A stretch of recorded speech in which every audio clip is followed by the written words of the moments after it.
Hello everyone, स्वागत है आपका अपने यूट्यूब चैनल में। हमने यूपी टेट की पीवाईक्यू सीरीज शुरू कर रखी, जिसमें हम करें 2017 के पेपर 2 के क्वेश्चन आंसर। सीडीपी के 30 क्वेश्चन हम कर चुके हैं और साइंस के भी 15 क्वेश्चन हम ऑलरेडी डिस्कस कर चुके हैं। अगर आप वो देखना चाहते हैं तो प्लेलिस्ट में जाके आप देख सकते हैं। जो 15 क्वेश्चन हमारे बच गए साइंस के, आज की वीडियो में हम वो डिस्कस करेंगे।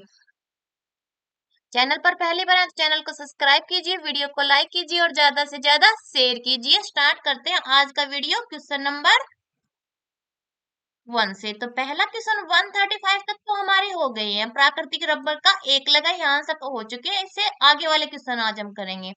पहला क्वेश्चन क्या बनता है, सर्वाधिक कवचनांक वाला यौगिक है कि जो हमें चार ऑप्शन दिए गए हैं, इनमें से सबसे ज्यादा कवचनांक कौन से यौगिक का है वो हमें बताना है।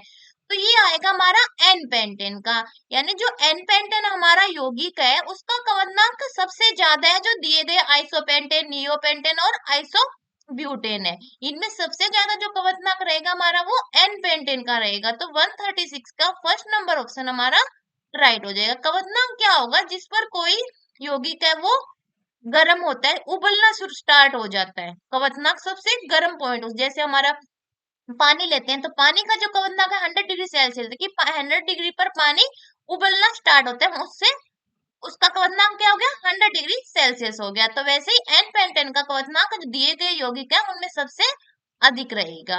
नेक्स्ट क्वेश्चन क्या दिया हुआ है, एरोमेटिक यौगिक के अणुओं में पाई इलेक्ट्रॉनों की संख्या होती है। यानी जो हमारे एरोमेटिक यौगिक रहते हैं, जैसे हमारा बेंजीन है, ठीक है, ये एरोमेटिक यौगिक होता है। तो इसमें क्या होता है, जो यौगिक में अणु पाई इलेक्ट्रॉनों की संख्या कैसे निकालेंगे, उसका क्या फॉर्मूला रहता है वो हमें बताना है। तो फॉर्मूला रहता है 4n+2। एन होते हैं दिए गए इलेक्ट्रॉनों की संख्या, यानी कितने उसमें पार्टिकल है उस हिसाब से आ जाएगा एन हमारा। तो क्या आएगा, 137 का 3 नंबर ऑप्शन हमारा राइट हो जाएगा। नेक्स्ट क्वेश्चन क्या दिया, रदरफोर्ड के एल्फा कण प्रकीर्णन प्रयोग के परिणाम स्वरूप खोजा गया था। यानी जो रदरफोर्ड ने प्रयोग किया था कौन सा, अल्फा कण प्रकीर्णन। इसमें ऐसे कहा था कि किसी अणु पे हम ऐसे अल्फा रेज डालते हैं तो क्या होता है, कुछ उसमें से जो रेज होती है वो वापस पलट के आती है, कुछ सीधी निकल जाती है और कुछ वापस पलट के आती है। वो क्यों पलटती है, किसी चीज से टकराई है तभी तो वो वापस आई है। तो इस प्रकार उसने किसकी खोज की थी, परमाणु में नाभिक की खोज की थी, कि उसके अंदर कोई ठोस पार्ट होता है जिससे जो अल्फा रेस थी वो टकराकर वापस आई है। तो परमाणु के नाभिक की खोज की थी रदरफोर्ड ने अल्फा कण प्रकीर्णन प्रयोग से। तो 2 नंबर ऑप्शन हमारा राइट हो जाएगा। जो प्रोटॉन होते हैं वो नाभिक में पाए जाते हैं, और क्या पाया जाता है नाभिक में, न्यूट्रॉन पाए जाते हैं। जो इलेक्ट्रॉन रहता है वो कक्ष में रहता है, जो नाभिक के चारों जो कक्ष होता है उसमें इलेक्ट्रॉन पाए जाते हैं। प्रोटॉन और न्यूट्रॉन नाभिक में पाए जाते हैं, इलेक्ट्रॉन कक्षक में पाए जाते हैं। तो किसकी खोज की थी रदरफोर्ड ने, नाभिक की खोजी, परमाणु में नाभिक का पता लगाया था। तो 138 का 2 नंबर ऑप्शन हमारा राइट हो जाएगा। 139 क्या दिया हुआ है, निम्नलिखित में से कौन सा एक विस्वांगी मिश्रण नहीं है। तो सबसे पहले तो आपको यही पता होना चाहिए कि विस्वांगी मिश्रण क्या होता है। यानी जो मिश्रण है जिसमें जो क्वांटिटी जो हमने मिलाया, जैसे दूध दिया हुआ है, धुआं दिया हुआ है, जेली दी हुई है, इसमें आपको पता नहीं है कि दूध के अंदर पानी कितने है, दूध कितने है, यानी इनकी जो मात्रा मिलाई गई है वो पता नहीं है हमें कितनी मिलाई गई है, यानी अनियमित है, समांग नहीं है। एक होता है समांगी मिश्रण, जिसमें जो हम यौगिक ये मिश्रण बना रहे हैं उसमें निश्चित मात्रा में मिलाते हैं, ठीक है, वो होता है समांगी मिश्रण। और इसमें पूछा है विषमांगी मिश्रण नहीं है, यानी 3 तो इसमें विषमांगी मिश्रण है और एक समांगी मिश्रण होगा, तो वो विषमांगी नहीं होगा।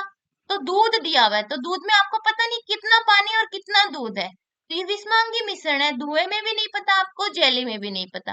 तो 2, 3, 4 तो क्या है हमारे विषमांगी मिश्रण है। जो हवा दी हुई है, हवा में आपको पता है नाइट्रोजन कितनी है, ऑक्सीजन कितनी है, कार्बन डाइऑक्साइड कितनी है, निश्चित है उनकी मात्राएं। तो ये एक समांगी मिश्रण है कि एक विषमांगी मिश्रण। तो 139 का फर्स्ट नंबर ऑप्शन हमारा राइट रहेगा। 140 क्वेश्चन क्या है, रेशम पालन क्या कहलाता है। यानी जो रेशम का पालन किया जाता है उसको क्या कहते हैं वो हमें बताना है। तो पहला ऑप्शन दिया है एपीकल्चर।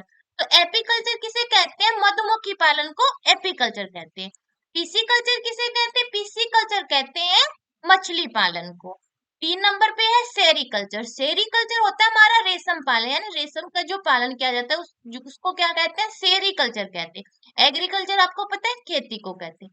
ठीक है, तो क्या आ गया हमारा 3 नंबर ऑप्शन राइट रहेगा, रेशम पालन को सेरीकल्चर कहते हैं। तो 140 का 3 नंबर ऑप्शन राइट हो जाएगा। 141 क्या दिया है? प्रोटिस्टा जगत से संबंध रखने वाले समस्त जीवधारी होते हैं, यानी जो हमारे जगत होते हैं उसमें प्रोटिस्टा जगत से जो संबंध रखते हैं उन जीवधारियों की विशेषता बतानी है। वो कैसे होते हैं? एक कोशिकीय होते हैं या बहुकोशिकीय होते हैं, प्रोकैरियोटिक होते हैं या यूकेरियोटिक होते हैं, वो हमें बताना है। तो जो प्रोटिस्टा जगत के जंतु होते हैं वो कैसे होते हैं? एक कोशिकीय होते हैं, यानी एक कोशिका से उनका जीवन प्रारंभ होता है। ठीक है, और क्या होते हैं? यूकेरियोटिक होते हैं। क्या होते हैं? यूकेरियोटिक में क्या होता है? एक सुविकसित केंद्रक होता है। क्या होता है? सुविकसित केंद्रक होता है। और प्रोकैरियोटिक में ऐसा नहीं होता, एक कोशिकीय होते हैं और यूकेरियोटिक होते हैं। प्रोटिस्टा जगत के जो जंतु वो क्या आ जाएंगे? एक कोशिकीय और यूकेरियोटिक। तो 141 का फर्स्ट नंबर ऑप्शन हमारा राइट हो जाएगा। 142 क्या दिया हुआ है? निम्नलिखित में से कौन सा वर्णक बीजों के अंकुरण से संबंध रखता है? यानी बीजों का कौन सा पार्ट है जिससे अंकुरण होता है? कौन सा वर्णक नीचे दिए गए ऑप्शन में? अंकुरण क्या आ गया? उससे नए पौधे का बनना। तो बीजों का कौन सा भाग होता है जिससे अंकुरण होता है? तो पहला दिया फाइटोक्रोम, दूसरा दिया प्लास्टोसाइनिन, तीसरा दिया क्लोरोफिल, 4 पे दिया जेंथोफिल। तो जो 4 नंबर है जेंथोफिल, वो जो अलग अलग कलर के फ्रूट होते हैं, सब्जियां होती है, वो कलर के लिए जिम्मेदार क्या होता है? जेंथोफिल होता है। ठीक है, तो ये तो अंकुरण से संबंधित नहीं है, तो ये तो कट हो गया। 3 पे दिया है क्लोरोफिल। तो क्लोरोफिल आपको पता है जो पत्ती का हरा रंग होता है वो क्लोरोफिल की वजह से होता है, जो प्रकाश संश्लेषण में भाग लेता है। ठीक है, तो ये भी कट हो गया। अब 2 पे आया प्लास्टोसाइनिन। प्लास्टोसाइनिन क्या रहता है? प्लास्टोसाइनिन होता है कॉपर युक्त प्रोटीन होता है। ये एक प्रकार का क्या होता है? कॉपर युक्त प्रोटीन होता है। तो ये भी कट हो गया। 2 3 4 हमारी कट हो गई, सिर्फ बचा एक फाइटोक्रोम, जो बीजों का पार्ट होता है उससे ही अंकुरण होता है। तो पहला ऑप्शन सही हो जाएगा हमारा 142 का। 143 क्या दिया? वह उत्तर जो एक हड्डी को दूसरी हड्डी से जोड़ता है कहलाता है।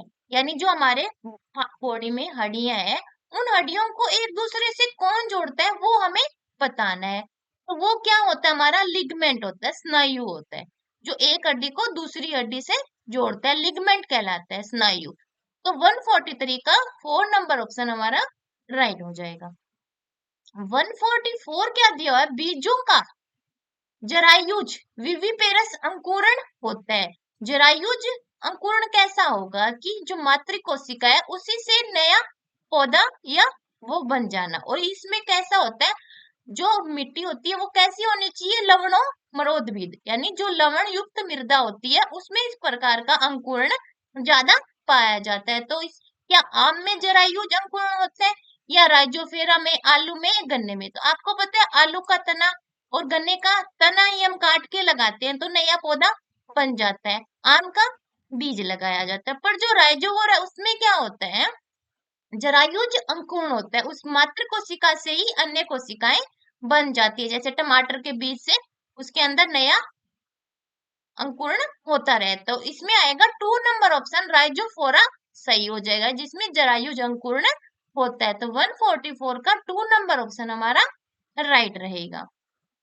145 क्वेश्चन क्या दिया? प्रकाश संश्लेषण में उप उत्पाद के रूप में मुक्त ऑक्सीजन का स्रोत है। जो प्रकाश संश्लेषण होता है उसमें आपको पता है कार्बन डाइऑक्साइड और जल होता है। जब प्रकाश संश्लेषण पौधे करते हैं, जब वापस छोड़ते हैं तो उसमें ऑक्सीजन और जल छोड़ते हैं, जो वाष्प होती है पत्तियों पे आपने देखी होगी। तो जब उन्होंने वापस छोड़ा है प्रकाश संश्लेषण जब लिया तब भी जल की जरूरत पड़ी थी, उन्होंने कार्बन डाइऑक्साइड और जल लिया था जब प्रकाश संश्लेषण। जब वापस ऑक्सीजन छोड़ते हैं तो उसके साथ भी जल मुक्त करते हैं। तो जल ही है जो दोनों उसमें भाग ले रहे हैं। यानी जब पौधे भोजन बनाते हैं तब भी जल का उपयोग करते हैं, और जब ऑक्सीजन छोड़ते हैं तब भी उसमें से जल छोड़ते हैं। तो जल ही एक मुख्य उत्पाद हो गया जो लेते भी हम पौधे और छोड़ते भी हैं। तो 145 का 2 नंबर ऑप्शन हमारा राइट होगा। नेक्स्ट और क्या क्या दिया है, क्लोरोफिल, जो पत्ती का हरा रंग होता है वो क्लोरोफिल की वजह से होता है, ग्लूकोज भी नहीं होता और कार्बन डाइऑक्साइड तो पौधे लेते हैं, छोड़ते तो ऑक्सीजन है, तो ये तो मुख्य उत्पाद नहीं होगा।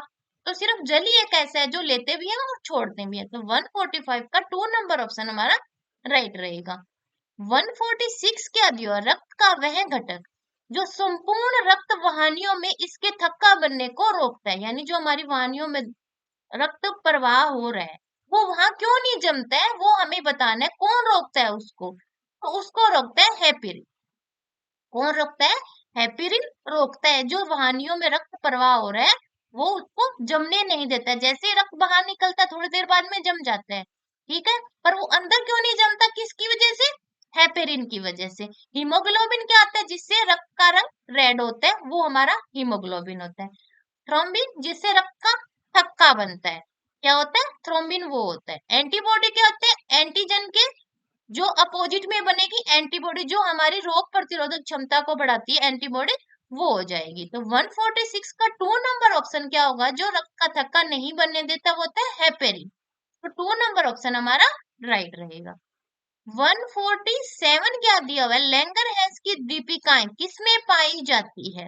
तो लैंगरहैंस की दीपिकाएं नाम पढ़ते ही आपको सबसे पहले दिमाग में क्या आएगा, पेनक्रियाज, अग्नाशय आएगा, क्योंकि अग्नाशय से जठर स्त्रावित होता है और लैंगरहैंस दीप कोशिकाएं स्त्रावित करती है। तो क्या हो जाएगा, अग्नाशय इसमें आ जाएगा। किससे दीपिकाएं होती है, वो पेनक्रियाज अग्नाशय से संबंधित होती है। 147 का 3 नंबर ऑप्शन हमारा राइट हो जाएगा। 148 क्या दिया, एंजाइम रासायनिक रूप से होते हैं, यानी जो एंजाइम होते हैं वो उनका रासायनिक रूप क्या है, क्या वो अम्ल है, क्या वो क्षार है या लिपिड है, कार्बोहाइड्रेट है या प्रोटीन है। तो क्या होते हैं एंजाइम, जो होते हैं वो एक प्रकार की प्रोटीन होती है, क्या होती है, एक प्रकार की प्रोटीन होती है। तो 148 का 4 नंबर ऑप्शन हमारा राइट रहेगा। 149 क्या दिया है, निम्नलिखित में से कौन सा अम्ल विटामिन बी है, यानी जो हमारे विटामिन होते हैं उनमें से कौन सा विटामिन अम्ल भी है, ये हमें बताना है, कौन सा अम्ल विटामिन भी है। वो एक अम्ल भी है और विटामिन भी है। तो विटामिन ए होता है हमारा रेटिनोल, विटामिन बी क्या रहता है हमारा, थायमिन, विटामिन सी क्या रहता है, एस्कॉर्बिक अम्ल होता है। विटामिन सी को क्या बोलते हैं, एस्कॉर्बिक अम्ल बोलते हैं, ठीक है। तो वही हमें बताना है कौन सा एक जो विटामिन है उसको अम्ल भी बोलते हैं। तो विटामिन सी आ गया हमारा, वो विटामिन सी भी है और एक अम्ल भी है, तो कौन सा है, एस्कॉर्बिक अम्ल आ गया, ठीक है। तो वही हमें बताना था कि एक विटामिन भी है और वो एक अम्ल भी है। जो हमारा विटामिन डी रहता है वो क्या रहता है, कैल्सीफेरोल, क्या रहता है, कैल्सीफेरोल रहता है। और विटामिन ई को क्या क्या कहते हैं, टेकोफेरोल कहते हैं। तो ए को रेटिनॉल, बी को थायमिन, सी को एस्कॉर्बिक अम्ल। वही हमें बताना था कि कौन सा अम्ल एक विटामिन बी है, एस्कॉर्बिक जो अम्ल है वो एक विटामिन बी है। तो 149 का 2 नंबर ऑप्शन हमारा राइट हो जाएगा। तो 30 क्वेश्चन आंसर डिस्कस कर लिए हमने, साइंस के 15 किए थे हमने कल और 15 कर लिए आज के वीडियो में। वीडियो पसंद आए तो वीडियो को लाइक कीजिए, चैनल को सब्सक्राइब कीजिए और ज्यादा से ज्यादा शेयर कीजिए। मिलते हैं नेक्स्ट वीडियो में, धन्यवाद।